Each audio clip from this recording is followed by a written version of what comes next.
Hello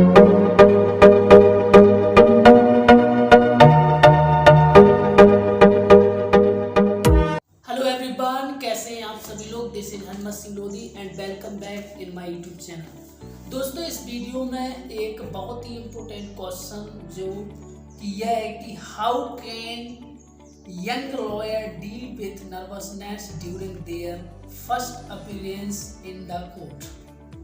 जब कोई young lawyer आता है और उसकी फर्स्ट अपीयरेंस होती है, मान लो जब किसी केस में वो खुद को प्रेजेंट करता है, खुद का कोई मामला होता है तो उसकी जो नर्वसनेस है उसको कैसे ख़त्म करें, एक क्वेश्चन आया है। तो इसके लिए मैंने कुछ टिप्स लिखे हुए हैं जो आपको शायद सामने दिख रहे होंगे।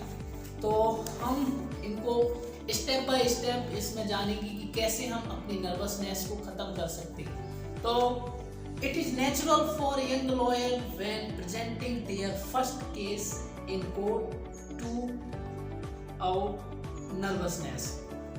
तो एक ये नेचुरल है, मीन्स कि हर व्यक्ति के साथ ऐसा हुआ है। आप किसी भी व्यक्ति के पास चले जाएं तो जो आज सीनियर एडवोकेट्स हैं, आप उनके पास चले जाएं तो सभी व्यक्ति को जब शुरू में उन्होंने अपनी फर्स्ट अपीयरेंस दी थी तो वो भी नर्वस हुए थे। तो आपको इस बात से बिल्कुल भी नहीं घबराना है, क्योंकि ये नेचुरल है, हर व्यक्ति के साथ होता है। यहाँ तक कि जब कोई जज भी होता है ना, तो वो भी फर्स्ट जब अपनी बेंच में बैठता है तो वो भी घबराता है कि मैं कोई ऐसा जजमेंट ना दे दूँ जिससे कि हाई कोर्ट मेरे ऊपर कोई डिसीजन ले ले। तो इसको सबसे पहले हम समझते हैं कैसे हम अपनी नर्वसनेस को ख़त्म कर सकते हैं। तो फर्स्ट पॉइंट है have a systematic and discipline routine. आपका एक सिस्टमैटिक और डिसिप्लिन रूटीन होना चाहिए। सबसे पहले तो आप डेली कोर्ट जाएं, प्रॉपर ड्रेस में जाएं, प्रॉपर अपनी ड्रेस पहने और जितने भी आपके साथी हैं उनसे रोज़ मिलें, उनसे बातें करें केस को लेके, अपनी जो समस्याएं हैं उनको लेके। तो फर्स्ट क्या है, have a systematic and discipline routine. Systematic रहें, वही बात हुई, और अपना डिसिप्लिन है ना जो वो अच्छे से रखें।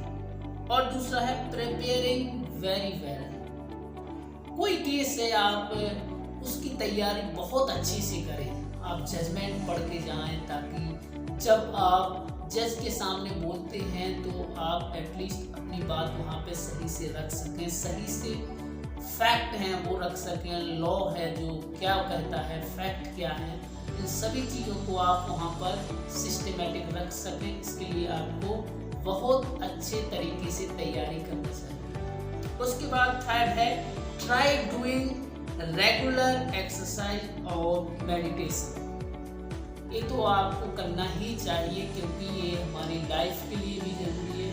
अगर हमें अच्छा जीवन जीना है तो मेडिटेशन एक्सरसाइज आपको करते रहना चाहिए ताकि आप फिजिकली और मेंटली फिट रह सकें। उसके बाद है practice in front of mirror. आपका कोई केस है तो आपकी जो प्रैक्टिस है आप मिरर के सामने कर सकते हैं।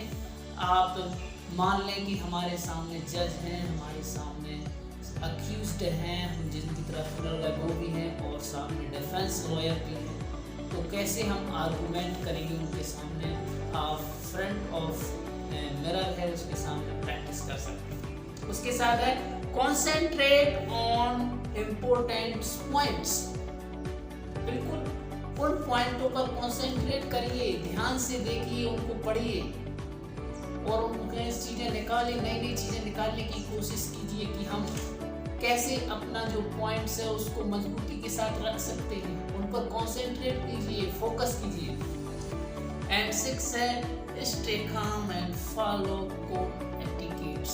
कोर्ट्स के जो एटिकेट्स हैं उनको फॉलो करें, वो जिसे हम प्रोफेशनल एथिक्स कहते हैं। ये आप यदि लॉ स्टूडेंट हैं तो आप एक सेमेस्टर में पूरा प्रोफेशनल एथिक्स पढ़ेंगे। क्या है हमारे प्रोफेशनल एथिक्स? भैया एथिक्स बहुत अच्छे से लिखे गए हैं, अपने पूरा एक सब्जेक्ट रहेगा आपका, आपको बहुत अच्छे से पढ़ने को मिलेंगे। प्रोफेशनल एथिक्स को आपको अच्छे से समझना है, एक लॉयर के प्रोफेशनल एथिक्स क्या होते हैं। तो यही हमारे जो मैं 6 से 7 जो पॉइंट थे इनको समझना था। अगर आप इन पॉइंट्स को विशेष रूप से ध्यान रखेंगे तो अब जो नर्वसनेस है धीरे धीरे आपकी ख़त्म हो जाएगी और आप धीरे धीरे आपको ये जो काम बहुत बड़ा लग रहा है शायद अब आपके रूटीन में बन जाए और नॉर्मल लगे। तो इस वीडियो में इसी एक छोटी सी क्वेश्चन के साथ हम इस वीडियो को यहीं पर ख़त्म करते हैं।